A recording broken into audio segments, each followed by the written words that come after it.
ഇതൈ ആരതിലേ വന്നാലും ആഗ്രഹമേക്കും തകതൈതൈ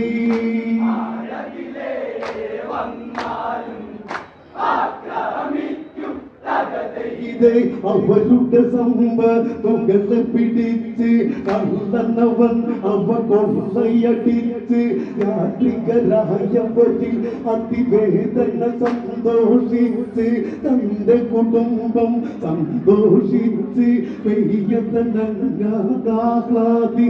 ദിനങ്ങൾ കഴിച്ച് ഒരു ദിനം അതുവഴി സപ്തർഷികൾ വരുന്നത് ദർശിച്ച് തകത് ഇതൈ